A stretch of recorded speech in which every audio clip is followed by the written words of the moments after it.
My daughter left me for dead on Highway 95. Mile marker 127. Nevada desert. 97 degrees. No signal. No mercy. She drove away in her boyfriend's BMW, and for the first time in my life, I didn't chase after her. Because she had no idea what I was carrying in that old truck, and no idea how much her betrayal was about to cost her. If silence has ever burned inside you, stay till the end. The desert doesn't kill you all at once.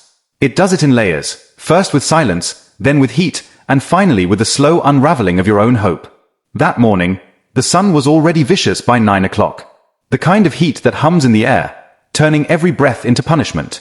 My truck sat motionless on the side of Highway 95, a rusted patch of shadow on an endless stretch of white asphalt. I had pulled over because my daughter asked me to. Just a quick stop, Dad, she'd said, pretending to check the map on her phone. I think we took a wrong turn. She smiled when she said it. That should have been the first warning. My daughter hadn't smiled at me like that in years. I remember watching her step out of the truck, her hair whipping in the dry wind, her boyfriend leaning against his new BMW a few yards ahead. I could feel something wrong crawling beneath my ribs, something I didn't have a name for. I'd been here before, not this road, but this feeling. The one you get right before someone decides you're expendable. She turned toward me, her voice raised over the wind. Dad, can you check the back tire? I think it's leaking again. I got out without hesitation. She knew I would. A lifetime of fatherhood had trained me to respond to her smallest request. My knees cracked as I crouched beside the tire, pressing my fingers against the rubber. It was fine. That's when I heard the door slam. I turned, too late. Her boyfriend had slid into the driver's seat of the BMW. She was already inside, the passenger window rolling up slowly, her face unreadable behind the tinted glass. Emily. I shouted, heat ripping my throat raw. What the hell are you doing? She didn't answer. The engine purred to life, smooth, expensive, heartless. Emily. She met my eyes through the glass just long enough for me to see it. The cold, deliberate look of someone making peace with cruelty. Then she turned away. The BMW pulled forward, kicked up a cloud of dust, and disappeared into the horizon. At first, I thought it was a joke. She'd drive up ahead, turn around, laugh at me for panicking. She always did love being dramatic. But 10 minutes passed. Then 20. The heat deepened. My lips cracked. The back of my neck began to blister. When I pulled my phone from my pocket, it mocked me with a single phrase, no signal. I stood there on the side of that road, the wind roaring like a furnace, and realized something I'd never allowed myself to think before. My daughter didn't just stop loving me. She wanted me gone. It took 4 hours before a trucker finally spotted me and pulled over. By then, I could barely stand. My tongue felt like sandpaper. My vision wavered at the edges. The driver, a heavyset man with a face carved by years on the road, gave me a bottle of water and stared. You break down out here. I nodded weakly. My daughter, she left me. He frowned, as if he didn't understand. Left you. Drove away. He let out a low whistle. Jesus, that's cold. I didn't answer, because I didn't have words for it yet, for the part of me that had just died somewhere between mile marker 126 and 127. The nearest town was a dusty speck called Goldfield. He dropped me off at a diner, where I sat for nearly an hour, hands shaking around a cup of lukewarm coffee. The waitress, a kind woman with sunburned arms and kind eyes, asked if I needed to call someone. But I didn't, because there was no one to call. My wife, Linda, had been gone 5 years. Cancer had taken her slowly, mercilessly. My daughter had been 17 then, a child trying to wear the skin of a woman. I had done everything to keep her steady after her mother's death. Sold my tools. Took double shifts. Paid her tuition when she said she wanted college out of state. And every time I asked if she needed help, she'd roll her eyes. I'm fine, Dad. Stop acting like you're some tragic hero. Somewhere along the way, love turned into something brittle. Then transactional. Then gone. But that day, under the desert sun, I realized the full extent of it. That she'd learned not just to disregard me, but to hate the parts of herself that looked like me. By the time I caught a ride back to town, dusk had fallen. I went straight home, if you could call it that. A small one-story house with peeling paint, the ghost of Linda still in every corner. The porch light flickered weakly as I unlocked the door. Inside, everything was the same. Her photographs on the mantel, the half-finished jigsaw puzzle she used to love, the faint smell of old cedar. I sat down on the couch, my body trembling from exhaustion, and something inside me cracked open. Not loudly, just quietly, like a man finally realizing he's the last one standing at his own funeral. 3 days passed before I heard from Emily again. Not a call, not a text, an email. Dad, I know you're mad. I didn't mean to scare you, but I needed space. You don't understand what it's like to live under your guilt all the time. You keep acting like everything you've done for me means I owe you my life. I'm not your caretaker. I'm not Mom. You need to move on. Please don't try to contact me. It'll only make things worse. Emily. I read it twice. Then again. There was no apology. Not even acknowledgement. Just distance. Cold, clinical distance. And beneath it, something that didn't belong to her voice. The tone was too sharp, too polished. It sounded like him, her boyfriend, the one with perfect hair and the easy grin. The one who thought men like me were background noise. I could almost see him behind the words, whispering over her shoulder, shaping her anger into sentences. My daughter had become his echo. That night, I went into the garage, the one room I'd left untouched since Linda died. Dust hung thick in the air. The workbench sat where I'd left it, scattered with rusted tools and a single unopened envelope. Her handwriting. Linda's. I had forgotten it existed. I wiped the dust away and sat at the bench. The letter was dated 6 months before she passed. Her words were faint, but they cut deep. If you're reading this, it means Emily's grown and I'm gone. You've always been her anchor, John. But anchors don't just hold ships in place, they can drown them if they never let go. One day, she'll hurt you. Not because she's cruel, but because she'll need to see what life is without you. When that day comes, don't chase her. Don't beg. Let her learn what the world really is. And when she comes back, if she comes back, meet her not as the father she betrayed, but as the man she made. Love, L. I folded the letter slowly. My throat burned. That was the moment the grief changed shape. It wasn't sadness anymore. It was clarity. Linda had seen this coming. She'd known our daughter would one day mistake love for a leash, and that I'd have to cut it. The next morning, I drove back to the same highway. Not to find her, but to see it again. The mile marker. The tire tracks. The exact spot where she left me. I stood there under the rising sun, the wind carrying the same dry scent of heat and dust, and I made a promise, not out loud, but deep enough that the world seemed to pause. I would not call. I would not chase. I would wait. And when she came back, when her world of borrowed comfort began to rot from the inside, she would find the door she abandoned. And it would no longer open. As I drove home that day, I passed a road sign half buried in sand. The words were faded, but still legible. Next service, 72 miles.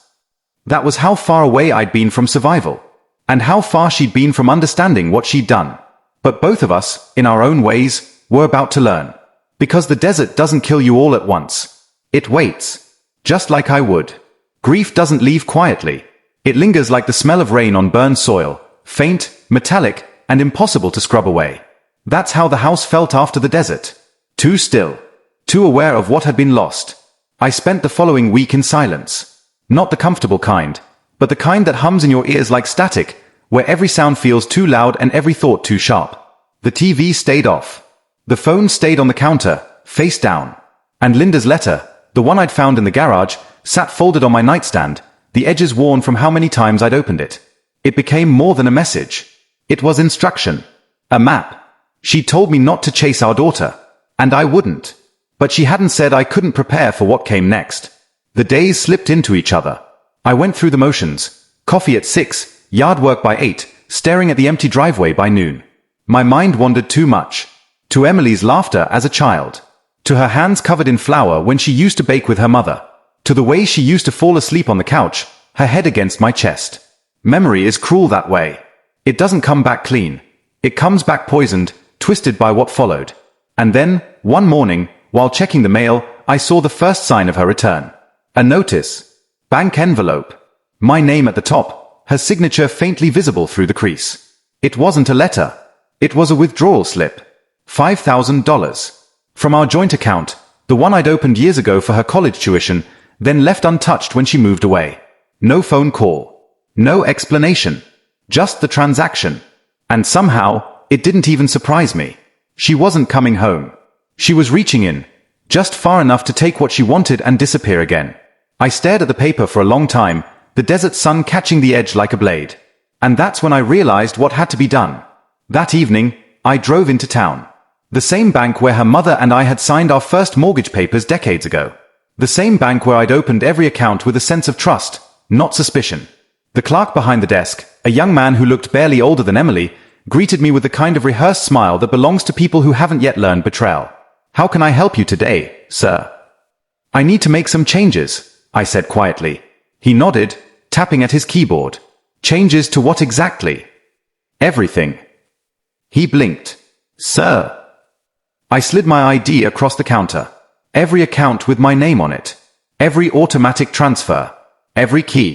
I want them all closed, rewritten, or locked under new credentials. His polite professionalism faltered. "May I ask why?" I smiled faintly, though it didn't reach my eyes. Because sometimes the safest way to love someone is to stop giving them the means to hurt you. He didn't ask again. 2 hours later, every financial tie between my daughter and me was gone. Savings, trust accounts, even the deed to the house. I moved it all into a new structure, a private holding, one no one but me and my lawyer could touch. It wasn't revenge. Not yet. It was preservation. The beginning of a promise. That night, I sat in my wife's old armchair and reread her letter again. The ink had begun to fade, but the meaning only grew sharper. When she comes back, if she comes back, meet her not as the father she betrayed, but as the man she made. The man she made. I thought about that for hours. What kind of man had I become? The kind who built everything for others, or the kind who learned to build walls when no one else would protect him? I turned off the lamp, but I couldn't sleep. The shadows in the house moved differently now, as if something had shifted. I dreamt of the highway, the same patch of desert where she left me. Only this time, I wasn't stranded.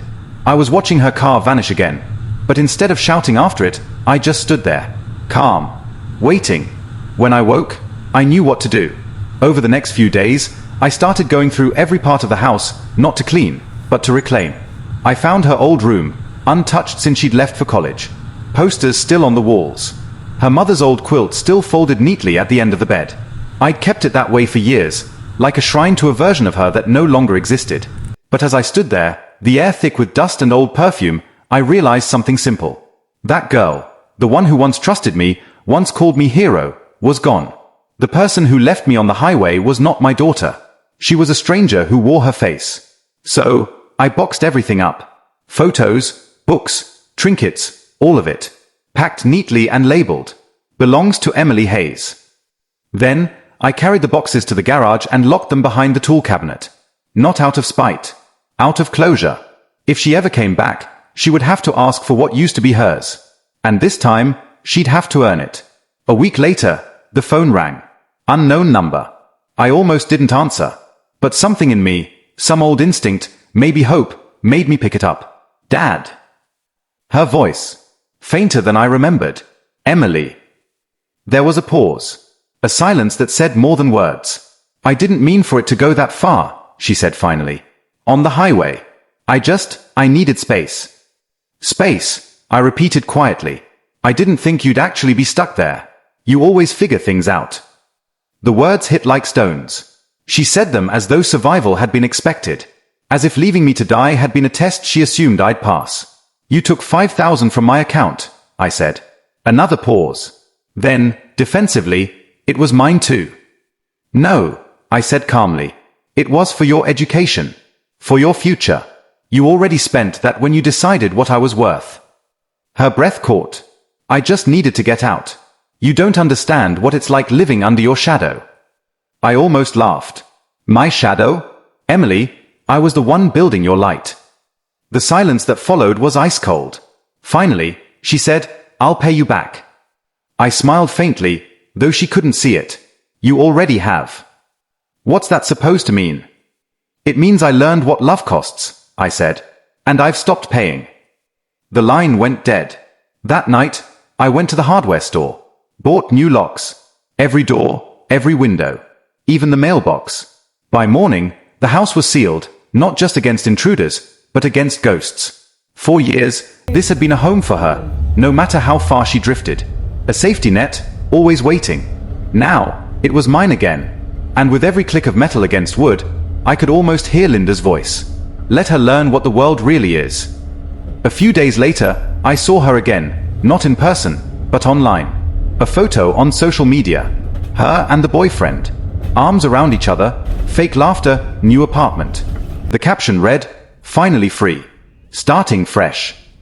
The comments poured in, friends, co-workers, strangers. All congratulating her. All blind. Proud of you. You're so strong. New beginnings, girl. Strong. I laughed. Not because it was funny, but because it was tragic. People mistake selfishness for strength every day. But time has a way of correcting that illusion. And I knew, sooner or later, the world she built on borrowed money, borrowed charm, and borrowed courage would crumble. Because it always does. For now, I would wait. I'd done my part. Closed every door, ended every tie, sealed every lock. But revenge isn't something you chase. It's something you prepare for. Like the desert, patient, relentless, eternal. When she finally turned back, there'd be nothing left of the man who used to beg for her love. Only the man her mother told her to meet. The one who didn't need to be needed anymore. And somewhere, far off in that same desert where it all began, the wind shifted, soft and low, carrying dust across the empty highway. Almost as if the earth itself was whispering the same promise I'd made in my heart. She left me once. Next time, I'll be the one leaving her behind. The first knock came on a Sunday morning. Soft. Hesitant. Like guilt itself had learned how to use its knuckles. I was sitting at the kitchen table, coffee gone cold, the morning sun slicing across the floor in long, pale bars. The newspaper sat unread. My thoughts were elsewhere, mostly in the silence, where I'd been learning to live these days. When I opened the door, she was there. Emily. Her hair was shorter, her clothes newer, her face thinner. But her eyes, those were the same. The same hazel eyes that once looked up at me for approval, now darting around like they couldn't stand to settle.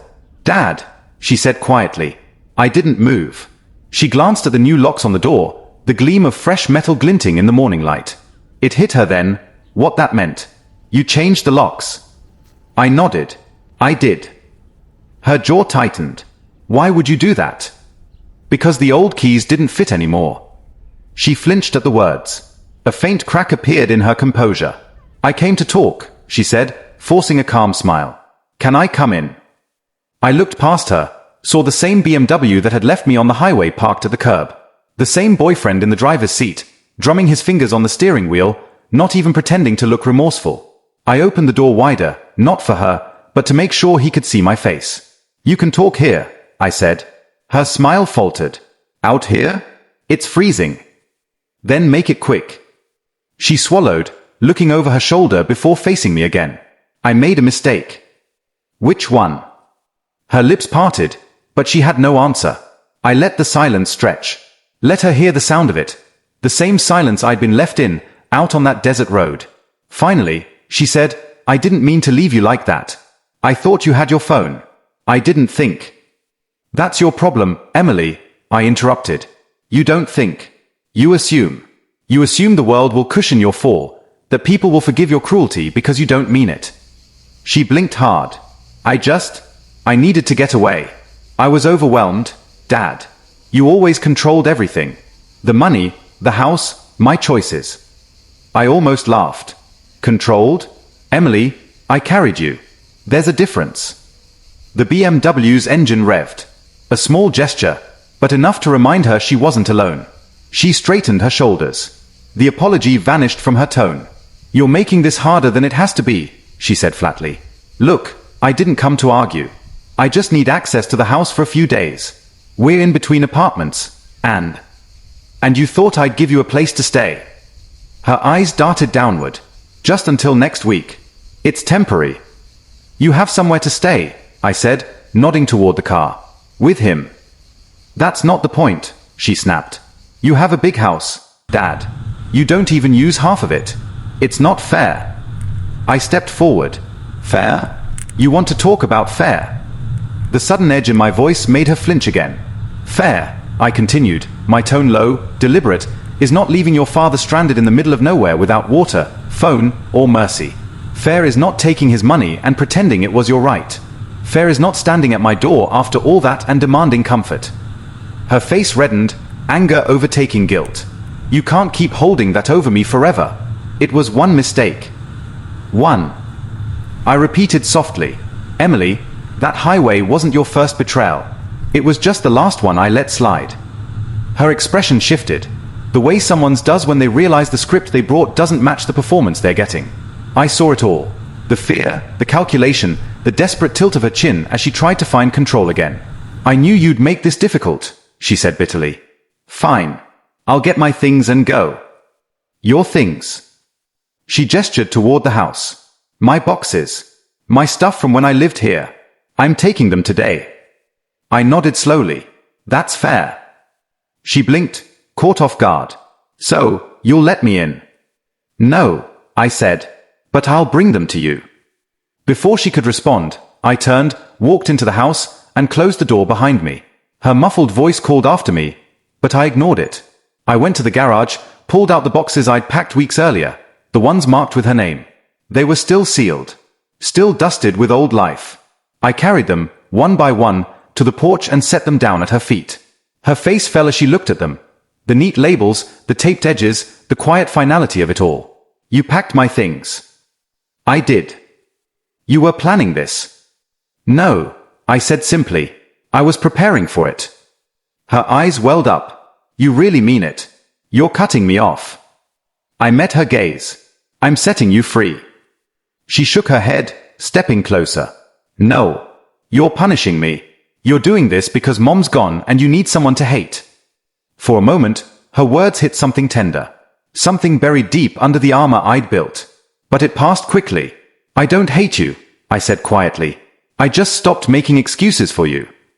She stared at me, waiting, hoping, maybe for a crack in my voice. But I gave her nothing. Finally, she said, "You'll regret this." "Maybe," I said, "but I doubt it." She left with her boxes, though I could tell she didn't really want them. The boyfriend didn't even bother to help, just watched from the driver's seat, smirking. As the car pulled away, dust rising in its wake, I stood in the doorway and felt something strange. Not sadness, not anger. Relief. The kind that comes from realizing you've finally locked a door that should have been closed long ago. That night, I received a call from a mutual acquaintance, one of Emily's old friends, someone she'd grown distant from. "You should check your social media," she said cautiously. "She's saying things."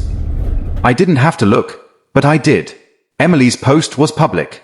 A long, emotional essay about how her cold, ungrateful father had turned his back on her. How he'd abandoned her emotionally long before she ever left him on the highway.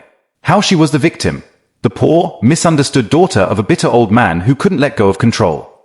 Thousands of likes. Dozens of comments. People sympathizing, validating, feeding the performance. "You deserve better." Some parents just don't get it. "Proud of you for standing up for yourself."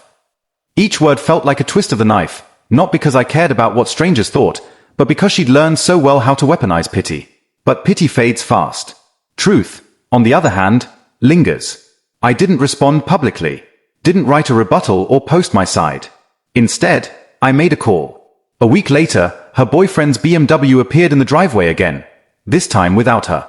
He stood there awkwardly, hands in pockets, trying to look confident but failing. "Mr. Hayes," he began, forcing a smile. "Emily asked me to talk to you. She's having a hard time." I studied him in silence. The kind of silence that makes a man nervous. "She told me what happened," he continued. "She feels awful about the misunderstanding on the highway. And about the money thing. We just want to make amends." "Amends," I repeated. "Is that what she calls it?" He nodded quickly. "Yes, sir. And, well, she thought maybe you'd be open to helping us. Just until she gets back on her feet. Maybe a small loan, or..." I raised a hand. "Stop." He did. "Tell Emily," I said slowly, "that the locks weren't the only thing I changed." He frowned. "I'm not sure I follow." "You don't have to. Just deliver the message." I stepped closer, close enough that he could see the calm in my eyes. "And tell her this too. If she ever wants to come back, she should come alone. Without stories. Without manipulation. And without you."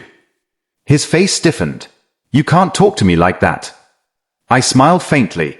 "I just did." He turned and walked away, muttering something under his breath.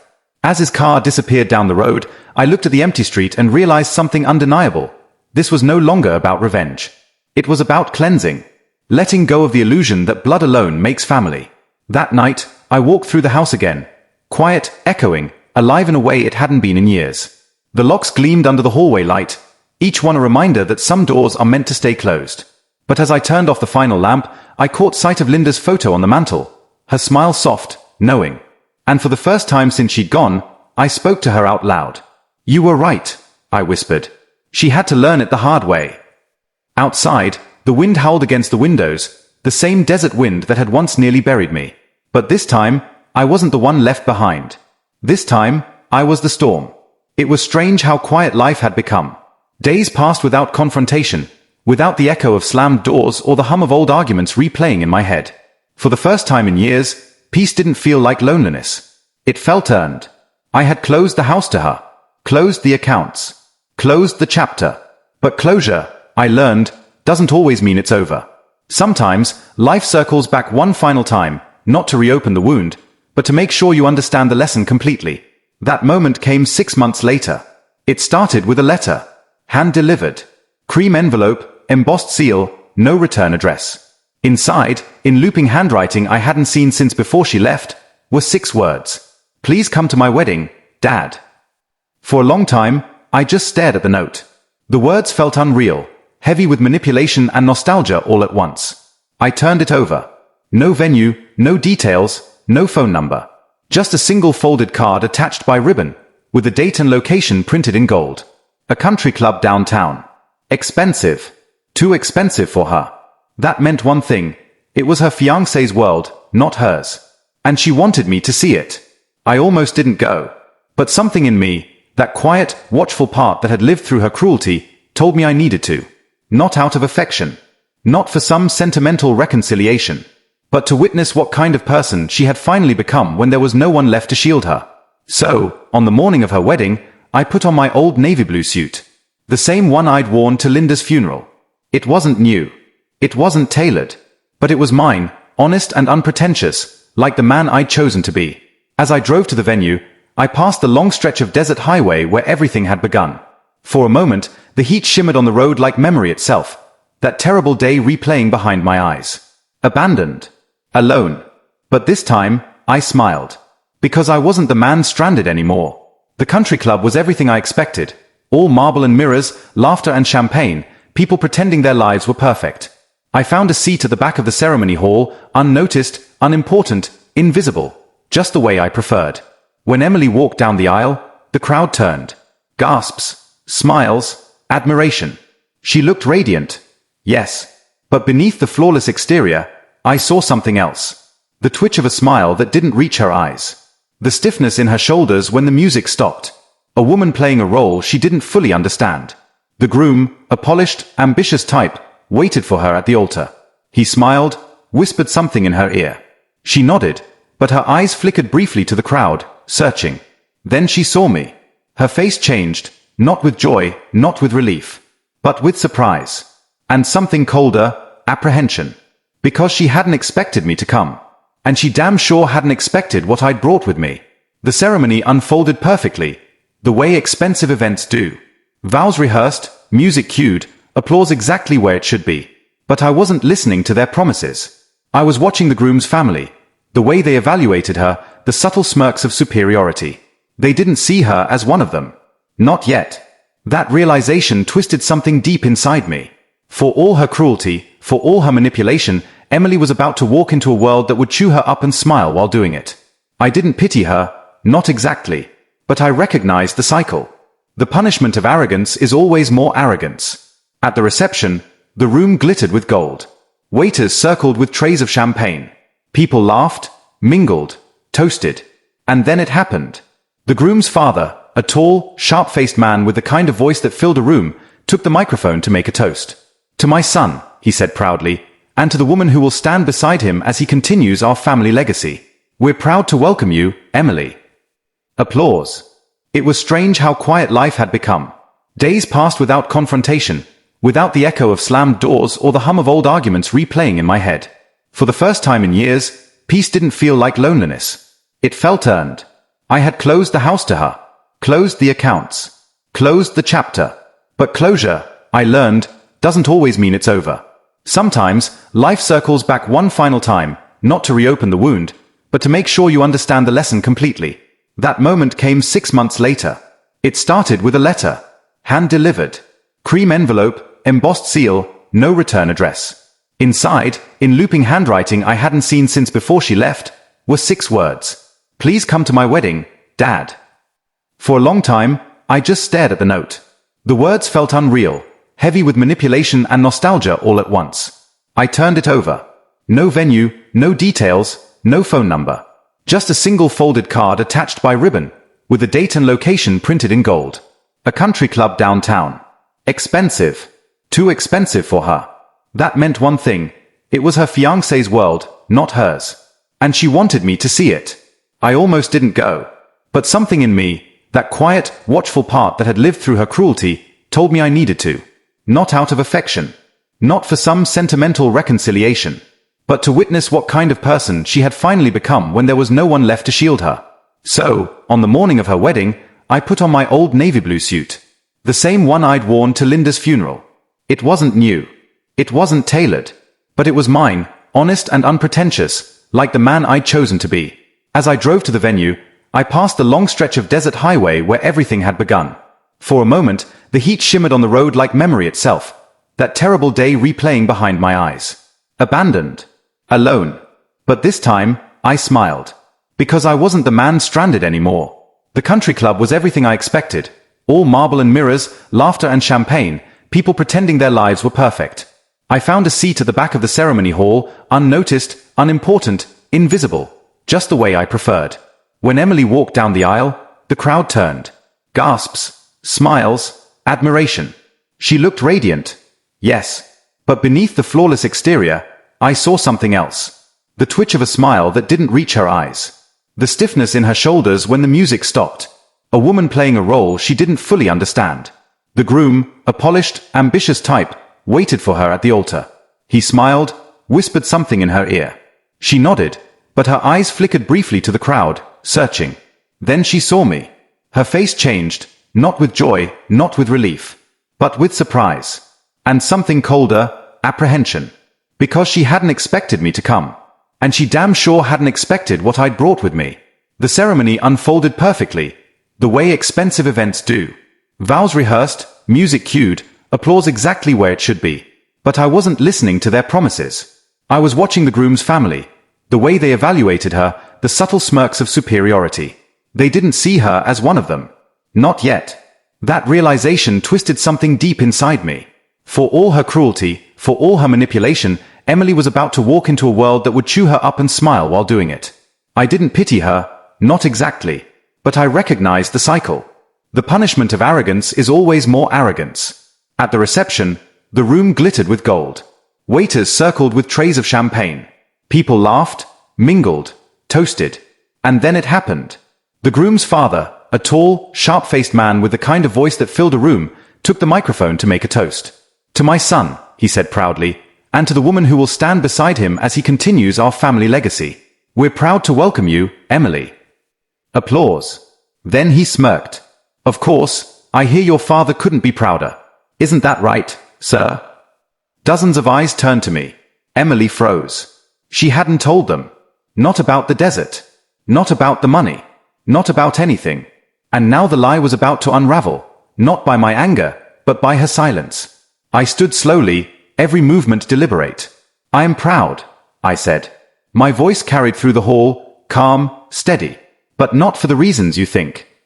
The groom's father chuckled uneasily. Well then, tell us, sir. What is it you're proud of? I set down my glass, the sound sharp as a blade against crystal. I'm proud, I said, that my daughter taught me the most important lesson a man can learn, that love without respect is just decoration. The crowd murmured. Emily's face turned pale. I continued. You see, some people mistake kindness for weakness. They take what they can, thinking there's always more. But when you strip a man of everything, when you leave him stranded in the desert of his own trust, you learn what truly matters. The room had gone utterly silent. I glanced at the groom's father. Your son is a clever man. I respect that. But I hope he knows what he's marrying. Gasps. A few nervous laughs. The groom looked at Emily, confusion flickering in his eyes. What's he talking about? She shook her head frantically. Dad, stop. But I didn't. Ask her, I said simply. Ask her where she was 6 months ago. Ask her who she left behind. Her face broke. The lie cracked open like glass under pressure. Dad, please, she whispered. Not here. Here, I said, my voice low, certain, final, is exactly where truth belongs. For a long moment, the world held still. Then, like dominoes, the whispers began. By the time I stepped outside, I could already hear them. Murmurs of shock, pity, judgment. Emily's wedding had become what she'd once made my life, a spectacle. But there was no pleasure in it. No triumph. Just a strange, hollow peace. I left before the cake was cut. Outside, the sky had turned a deep, bruised blue. The evening wind carried the faint sound of laughter from the hall. Laughter that no longer included her. As I walked toward my car, a voice called after me. Wait.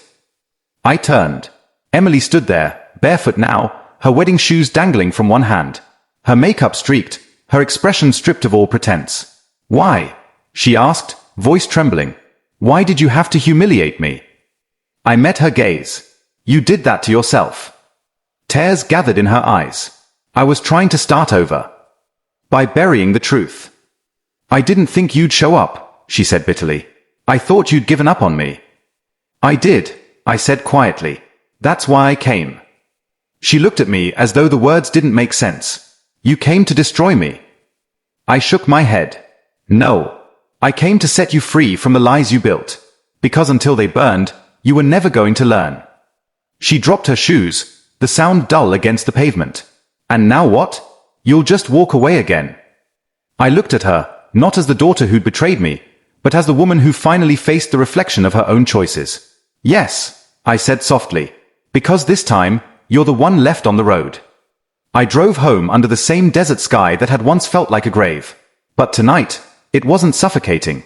It was vast, open, honest. When I reached the old house, I didn't turn on the lights. I just stood at the window, listening to the crickets, watching the moonlight spill across the locked doors. For the first time since Linda's death, I felt her presence, not in memory, but in understanding. She'd been right all along. Some lessons can't be taught with words, only with loss. And sometimes, the truest form of love is the one that walks away. Weeks later, a letter arrived. No return address. Just one sentence written in trembling handwriting. I understand now. I'm sorry. I folded it once, set it in the same drawer where Linda's old letter rested. And then I locked it. Not out of anger, but because I finally knew peace. The desert wind rose again outside, slow, whispering, eternal. And as it brushed against the house, I whispered one last truth to the empty room. Some roads lead you home. Others teach you never to go back.